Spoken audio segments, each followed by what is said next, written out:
लड़कों में वो घर लड़के लेके आता था हाँ छोटे जी। छोटे। अपने स्टूडेंट्स वगैरह दोस्त वगैरह घर ले आता था और मुझे कहता था कि आप अपनी मम्मा के घर चली जाओ। लड़के घर लेके आता था और इनको कहता था जाओ आप अपनी मम्मा के घर चली जाओ। इसका मतलब कि उसको लड़कियों में इंटरेस्ट नहीं था। जी। मूवीज़ वगैरह देखना उसका काफ़ी शौक था। मूवीज़ कैसी देखता था? इंग्लिश मूवीज़, इंग्लिश मूवीज़ देखता था। मतलब उससे कोई चीज़ मांगती थी वो, मतलब कि मम्मा से जाके बोलो ये, और मम्मा से हेल्प भी काफ़ी मांगता था वो हर चीज़ में, और खाना वगैरह भी नहीं देता था, और मतलब कपड़े वगैरह शॉपिंग वगैरह भी नहीं कभी उसने करवा के दी। अस्सलाम वालेकुम नादरीन, मैं हूं काशिफ गुलजार। नादरीन, आज की स्टोरी 18 साला लड़की की है। नादरीन, 17 साल की एज में इनकी शादी कर दी जाती है, लेकिन धोखे से शादी कर दी जाती है। इनको जो लड़का तस्वीर में दिखाते हैं उसमें उसकी एज तकरीबन 20 से 25 साल लग रही होती है।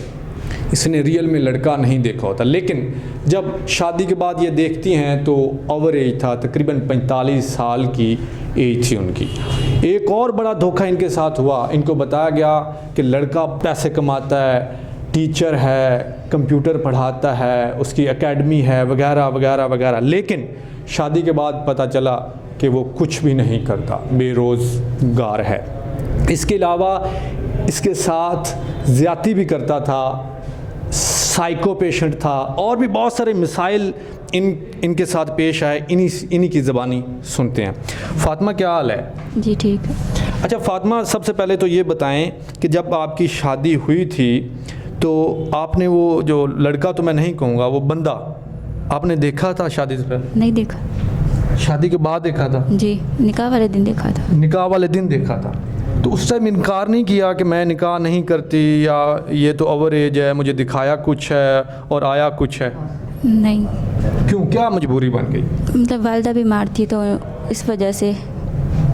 ये मजबूर लड़की, इसने शादी इसलिए कर ली कि इसकी वालदा बीमार थी। वालदैन जब बीमार हों तो उनका दिल होता है कि हमारे सर पे जो ज़िम्मेदारी है ये उतर जाए, तो वो माँ शायद ज़िम्मेदारी उतारना चाहती थी और अपनी बेटी की उस शख्स से आंखें बंद करके। अच्छा, आपकी माँ ने देखा था वो बंदा? नहीं, उनको भी इतना नहीं पता था। उन्होंने भी नहीं देखा था? नहीं। तो ये शादी करवा कौन रहा था? ये अंकल ने करवाया था, आंटी के जो हस्बैंड थे उन्होंने। आपके जो खालू हैं? हाँ जी, और मम्मा काफ़ी बीमार थी।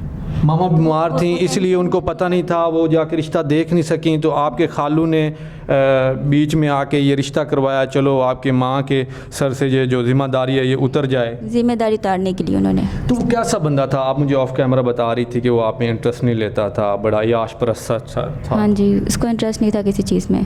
किस चीज़ में? कि लड़कियों में इंटरेस्ट नहीं था, लड़कों में इंटरेस्ट था, कुछ इस तरह आप बता। यही कि दोस्तों वगैरह के साथ उसका फिरना, मतलब होटल वगैरह में खाना पीना, बस इसी में। आपको लिफ्ट नहीं कराते थे? नहीं। किस तरह के? आप साइको बता रही थी कि साइको पेशेंट टाइप था, हमें लड़ता रहता था, झगड़ता रहता था, क्या? चीखता चलाता था काफ़ी, मतलब कि ध्यान वगैरह ख्याल वगैरह नहीं रखता था, साइको था काफ़ी।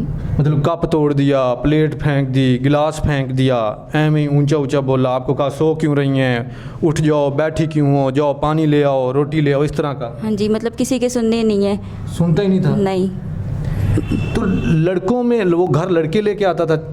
हाँ छोटे जी, छोटे अपने स्टूडेंट्स वगैरह दोस्त वगैरह घर ले आता था, घर ले आता था? और मुझे कहता था कि आप अपनी मम्मा के घर चली जाओ।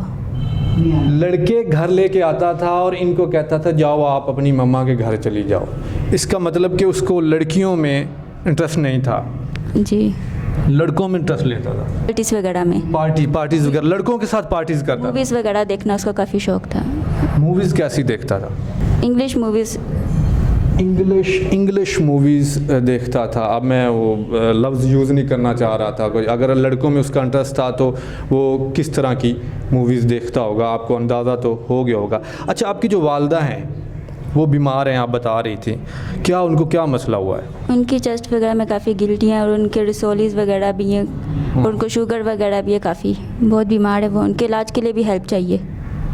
असल में इस वीडियो बनाने का नाज़रीन मकसद ये है कि ये एक मज़लूम ख़ानदान है, इनकी वालदा बीमार हैं, इनका कमाने वाला कोई नहीं है, ये इनको डिवोर्स हो गई है, वो भी जुल्म हुआ है। तो आप लोगों से रिक्वेस्ट की जाती है कि इस ख़ानदान की हेल्प की जाए ताकि इनका घर चल सके। हेल्प की ज़रूरत है घर। ज़ाहिर बात है आप आगे इन्होंने शादी तो करनी। आपके और भी बहन भाई हैं? जी कितने हैं? 3 हैं हम। 3 और हैं? जी, एक भाई है और एक छोटी बहन है मुझसे। अच्छा, आप लोग 3 हैं, एक आप हैं, एक आपकी बहन है और एक आपका भाई है। जी ऐसे ही है? हाँ जी। तो वो आपसे छोटे हैं? भाई मुझसे बड़ा है और सिस्टर छोटी है। तो भाई क्या करता है? वो स्टडी करता है। अभी स्टडी करता है। आप स्कूल जाती हैं या आपकी बहन? नहीं, फ़िलहाल तो नहीं जाती। फ़िलहाल नहीं जाती। क्यों नहीं जाती?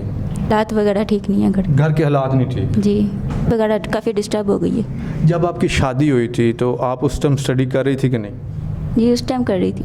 उस टाइम कर रही थी। जी फिर आपकी शादी की वजह से स्टडी छोड़नी हाँ पड़ी? जी, काफ़ी हेल्थ भी काफ़ी ख़राब हो गई उसके बाद, फिर स्टडी वगैरह भी बीच में मतलब छोड़ दी। आपकी शादी कितने अरसा चली?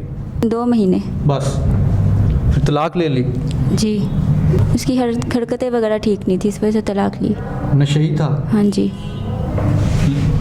नादरीन, बच्ची हैं अभी 18 साल, कोई एज नहीं होती, उनसे बोला भी नहीं जा रहा, वो सही तरह बता भी नहीं पा रही कि मेरे साथ वहाँ पे क्या जुल्म होते थे शादी के बाद।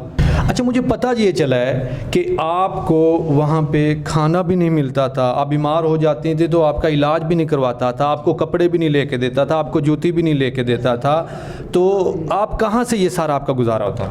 मतलब उससे कोई चीज़ मांगती थी वो, मतलब कि मम्मा से जाके बोलो ये, और मम्मा से हेल्प भी काफ़ी मांगता था वो हर चीज़ में, और खाना वगैरह भी नहीं देता था, और मतलब कपड़े वगैरह शॉपिंग वगैरह भी नहीं कभी उसने करवा के दी। आप जितना खाना पीना करती थी अपनी मामा के घर से करती थी? जी। बीमार होती थी तो मेडिसिन मामा से लेती? ख्याल रखती थी। वो नहीं रखता था? नहीं, उसको बताते भी तो कहता था कि पैनाडोल खा के रेस्ट कर लो, क्या हुआ मम्मा को बोलो। तो शादी क्यों की उसने रिश्ता भेजा था कि आपके जो खालू हैं वो खुद गए थे? उसने मेरे खालू को बोला था कोई रिश्ता करवा दे। उसने मतलब कि मेरे खालू को बोला था कि मेरा रिश्ता करवा दे, तो उन्होंने हमसे भी पैसे लिए और उससे भी। अच्छा जी। खालू ने पैसे लिए कि उस बंदे ने आपको जो? खालू ने। देखिए आजकल के रिश्ते कैसे हैं कि खालू जो है वो अपनी समझ लें कि बेच दिया अपनी भांजी को, भांजी समझ लें हुई ना, अपनी साली की बेटी है तो भांजी हुई, तो अपनी भांजी को बेच दिया एक किस्म का ओवर एज बंदे के सामने। ज़्यादती इस लड़की के साथ की, एक 17 साला मासूम बच्ची के साथ कितनी बड़ी ज़्यादती है कि 45 साला शख्स के साथ शादी कर दी जाए। अल्लाह पाक आपके नेक नसीब करे, अल्लाह पाक आपको कोई अच्छा रिश्ता अता करें जो आपका और आपकी वालदा का सहारा बने। और आप लोगों से रिक्वेस्ट है कि ये फैमिली बड़ी मज़लूम है, इनकी हाँ वही कह रहा हूँ, ये फैमिली बड़ी मज़लूम है, इनकी वालदा जो है वो बड़ी बीमार हैं, तो इनके घर में एक टाइम खाना बनता है, एक टाइम नहीं बनता, तो आप लोगों से रिक्वेस्ट है इनकी हेल्प ज़रूर कीजिएगा। कोई अगर साहिब हैसियत देख रहा है तो अल्लाह ने जिसको बहुत कुछ दिया है उसमें से थोड़ा सा गरीबों के लिए भी जो मुस्तहिक है उनके लिए भी निकालना चाहिए। अपना ढेर सारा ख्याल रखिएगा। अल्लाह हाफ़िज़।